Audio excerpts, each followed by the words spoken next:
ఇవాళ చూసుకున్నట్టయితే యుద్ధం మొదలు అయి 40 రోజులకి పైగా ఎక్కువే అయింది. ఇప్పుడు ఇరాన్ దేశము ఒక 10-పాయింట్ పీస్ ప్లాన్ని వైట్ హౌస్కి పంపించింది పాకిస్తాన్ ద్వారా.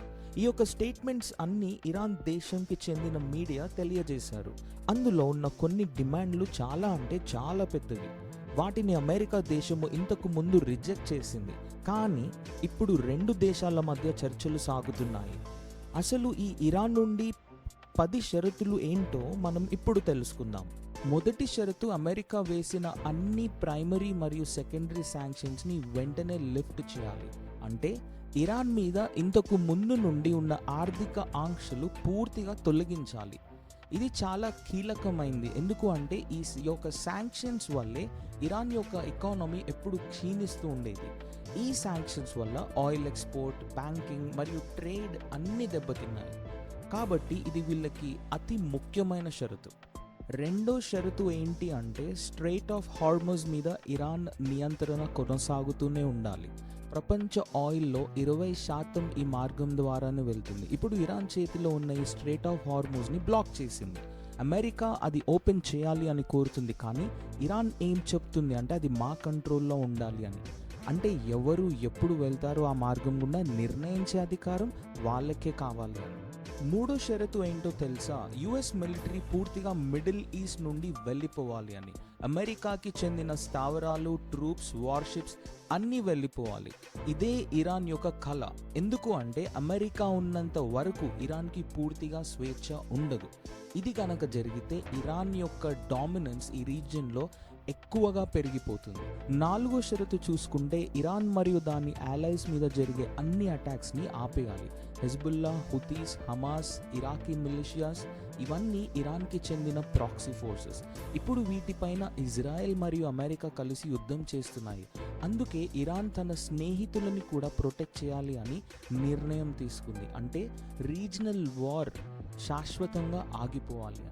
ఐదవ షరతు, ఇరాన్కి చెందిన ఫ్రోజన్ ఆస్తులని రిలీజ్ చేయాలి. అమెరికా మరియు ఇతర దేశాలలో ఇరాన్ దాదాపు $100 బిలియన్ విలువ అయ్యే ఆస్తులని ఫ్రీజ్ చేశారు. అవి విడుదల గనక అయితే ఇరాన్ ఎకానమీ ఊపిరి పీల్చుకుంటుంది. వాళ్ళు ఇక అప్పుడు రీకన్స్ట్రక్షన్, మిలిటరీ, పబ్లిక్ వెల్ఫేర్కి ఆ డబ్బును వాడుకోవచ్చు. ఇక ఆరవ షరతు, UN సెక్యూరిటీ కౌన్సిల్ ఒక బైండింగ్ రెజల్యూషన్ని పాస్ చేయాలి. అంటే ఒకవేళ అమెరికా అధ్యక్షుడు మారినా లేదా అమెరికా కట్టుబాట్లు మారినా ఈ డీల్ని తొలగించకుండా ఉండడానికి ఇంటర్నేషనల్ లీగల్ గ్యారంటీ కావాలి. ఇరాన్కి అమెరికా మీద అస్సలు నమ్మకం లేదు. అందుచేత UN నుండి భద్రత కోరుకుంటుంది. ఏడవ షరతు తెలుసుకుందాం. కానీ ఇందులో ఒక ట్విస్ట్ కూడా ఉంది. అది ఫార్సీలో అంటే ఇరాన్ భాషలో యాక్సెప్టెన్స్ ఆఫ్ ఎన్రిచ్మెంట్ అనే ఒక ఫ్రేజ్ని కూడా చేర్చారు. అంటే దాని అర్థం ఇరాన్ న్యూక్లియర్ ఎన్రిచ్మెంట్ చేసుకునే హక్కును అమెరికా గుర్తించాలి. కానీ ఇంగ్లీష్ వర్జన్లో ఈ ఫ్రేజ్ లేదు. ఎందుకు అని ఎవరికీ తెలియదు. ఇది ఇంటర్నేషనల్ గ్యాపా లేదా ట్రాన్స్లేషన్ ఎరరా అనేది మిస్టరీ. ఈ సమయంలో ఇజ్రాయెల్ ఏం చేస్తుంది? నెతన్యాహు ఆఫీస్ చెప్పింది అమెరికా డిసిషన్ తీసుకున్న 2 వారాల సీజ్ ఫైర్కి సపోర్ట్ చేస్తాము అన్నారు. కానీ లెబనాన్ లేదు. అంటే లెబనాన్ పైన ఇజ్రాయెల్ దాడులు కొనసాగుతాయి. కానీ పాకిస్తాన్ యొక్క ప్రైమ్ మినిస్టర్ ముందుగానే చెప్పారు cease fire everywhere including Lebanon అని. ఇక్కడ ఒక కాంట్రడిక్షన్ ఉంది. లెబనాన్లో ఇప్పటికే 1500 మంది మరణించడం జరిగింది. 1.2 మిలియన్ డిస్ప్లేస్మెంట్ అయ్యారు. ఇక ఇజ్రాయెల్ మరికొన్ని షరతులు పెట్టింది. టెహ్రాన్ స్ట్రెయిట్ ఆఫ్ హార్మజ్ని ఇమ్మీడియట్గా ఓపెన్ చేయాలి అన్నారు. అమెరికా, ఇజ్రాయెల్ మరియు మిగతా ప్రాంతీయ దేశాల మీద యుద్ధం నిలిచివేయాలి. మరియు ఇరాన్ ఇకపై న్యూక్లియర్ మిజైల్ లేదా టెర్రర్ థ్రెట్గా ఉండకూడదు. ఇవి ఇజ్రాయెల్ యొక్క రెడ్ లైన్స్. ఇవి గనక జరగకపోతే ఇజ్రాయెల్ యుద్ధాన్ని మళ్ళీ మొదలు పెడుతుంది. ఇంకా స్ట్రెయిట్ ఆఫ్ హార్మజ్కి వస్తే ఇరాన్ యొక్క ఫారెన్ మినిస్టర్ అబ్బాస్ అరాక్చి చెప్పారు ఇరాన్ మిలిటరీ మేనేజ్మెంట్లో సేఫ్ ప్యాసేజ్ ఇస్తాము అని. అంటే వాళ్ళ పర్యవేక్షణలోనే షిప్స్ వెళ్ళొచ్చు అన్నారు. మరియు దాదాపు ఒక్క షిప్కి $2 మిలియన్ వరకు ఫీ చెల్లించాలి అన్నారు. అప్పుడు ఆ డబ్బు ఇరాన్ రీకన్స్ట్రక్షన్ కోసం వాడుకుంటారు.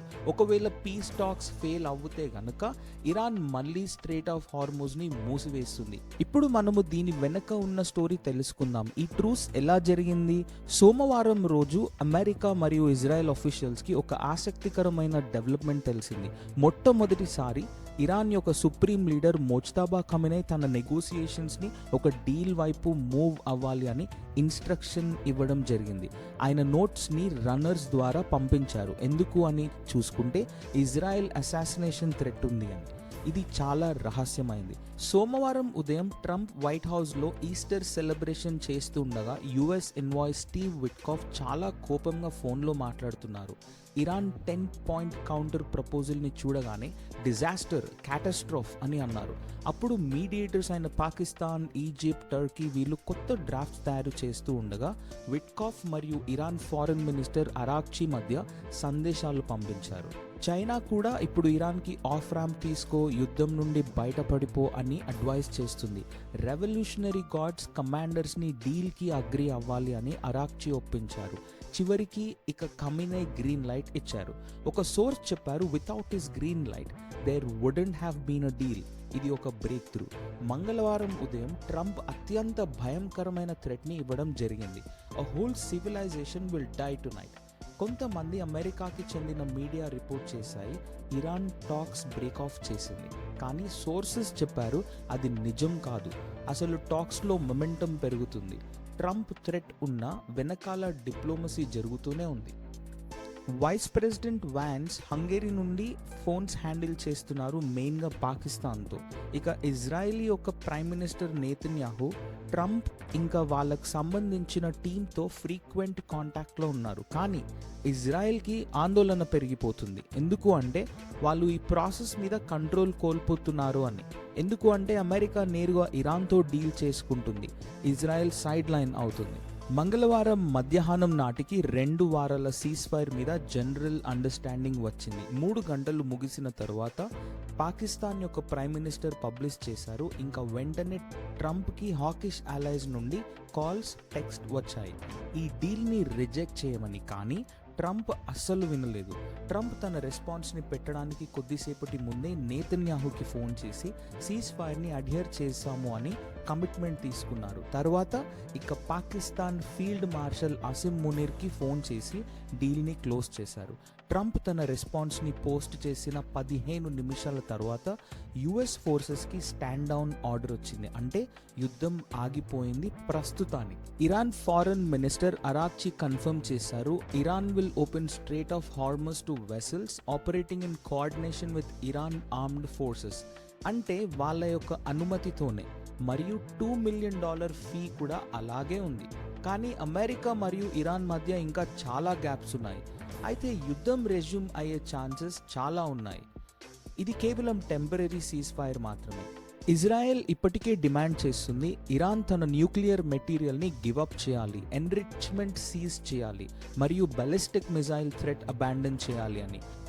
అమెరికా ఈ విషయాలని పీస్ టాక్స్లో చేరుస్తుంది అని నేతన్యాహుకి అష్యూరెన్స్ ఇచ్చారు. ఇక శుక్రవారం పాకిస్తాన్లో జరగబోయే టాక్స్ని వాన్స్ నేతృత్వం వహిస్తారు. ఇది ఆయనకి ఎంతో ముఖ్యమైన అసైన్మెంట్ పొలిటికల్ కెరియర్లో. ఇక ట్రంప్ విమర్శకులను తీవ్రంగా విమర్శిస్తూ డిఫెన్స్ సెక్రటరీ పీట్ హ్యాగ్సెట్ మరియు press secretary Caroline లెవిట్ press conference ఇవ్వబోతున్నారు. వాళ్ళ ఆర్గ్యుమెంట్ ట్రంప్ థ్రెట్స్ వల్లే ఈ డీల్ సాధ్యమైంది. కానీ ఇరాన్ రెజిమ్ మాత్రం ఆపోజిట్ ఆర్గ్యుమెంట్ చేస్తుంది. థ్రెట్స్ ఉన్నా కూడా మేము వెనక్కి తగ్గలేదు. ఇప్పుడు ఇక ఇరాన్ వండర్ చేస్తుంది, అసలు ఈ థ్రెట్స్ పూర్తిగా ఆగిపోయాయా లేదా మళ్ళీ వస్తాయా? ఇప్పుడు ఇండియా గురించి మాట్లాడుదాం. మొదటగా ఈ సీజ్ ఫైర్ వల్ల ఆయిల్ ప్రైజెస్ కొంతవరకు తగ్గే అవకాశం ఉంది. స్ట్రేట్ ఆఫ్ హార్మస్ ఓపెన్ అయితే సప్లై చైన్ అనేది రీస్టోర్ అవుతుంది. ఇది మన ఎకనామీకి మంచిది. మరి రెండవది గల్ఫ్లో ఉన్న 90 లక్షల ఇండియన్స్కి సేఫ్టీ అనేది పెరుగుతుంది. ఇరాన్ యొక్క అటాక్స్ తగ్గిపోతాయి, కానీ ఇది టెంపరీ సీజ్ ఫైర్ మాత్రమే. మళ్ళీ గనక యుద్ధం మొదలు అయితే మనమే నష్టపోతాం. మీరు ఇప్పుడు అడగొచ్చు, ఇది అసలు నిజమైన పీసేనా అని. చెప్పాలి అంటే లేదు, ఇది టెంపరీ సీజ్ ఫైర్. అసలు ఈ issues, sanctions, nuclear programme, US military presence, trade control ఇవి ఇంకా అన్సాల్వ్డ్గానే ఉన్నాయి. ఇజ్రాయెల్, అమెరికా, ఇరాన్ ఒకరిపై నమ్మకం అనేది లేదు. శుక్రవారం టాక్స్ గనక ఫెయిల్ అయితే మళ్ళీ బాంబ్స్ పడతాయి. ఈరోజు మనం ముందుగా నేర్చుకుంది ఎంత పెద్ద థ్రెట్స్ ఉన్నా డిప్లొమసీ వర్క్ అవుతుంది అని. Back channel talks, mediators, runners, వీటి వల్లే ఈ సీజ్ఫైర్ సాధ్యమైంది. ఇంకా రెండవ విషయం ఏం నేర్చుకున్నామంటే యుద్ధంలో సివిలియన్సే ఎక్కువ నష్టపోతారు. లెబనాన్లో 1500 మంది చనిపోయారు. ఇంకా మూడవ విషయం పర్మనెంట్ విక్టరీస్ అనేవి ఉండవు. ఈ యుద్ధం మళ్ళీ మొదలు అయ్యే అవకాశాలు ఉన్నాయి. మీరు ఈ వీడియో కనుక చూసినట్టయితే మీకు ఇంటర్నేషనల్ అఫైర్స్ పై ఆసక్తి ఉంది అని అర్థం. ఇలాంటి కాంప్లెక్స్ న్యూస్ని సింపుల్గా మీకు అర్థమయ్యేలాగా చెప్పడానికే ఈ ఛానల్. నేను చెప్పేది కనుక మీకు నచ్చినట్టయితే సబ్స్క్రైబ్ చేయడం మర్చిపోకండి. ఇంకా నా ప్రతి వీడియో అప్డేట్ కోసం బెల్ ఐకాన్ నొక్కండి. మీ బంధుమిత్రులకి ఈ వీడియో షేర్ చేయండి. అసలు మీరు ఏమనుకుంటున్నారు? ఈ సీజ్ ఫైర్ నిలుస్తుంది అనుకుంటున్నారా, లేదా మళ్ళీ ఈ యుద్ధం మొదలు అవుతుంది అనుకుంటున్నారా? కామెంట్స్లో రాయండి.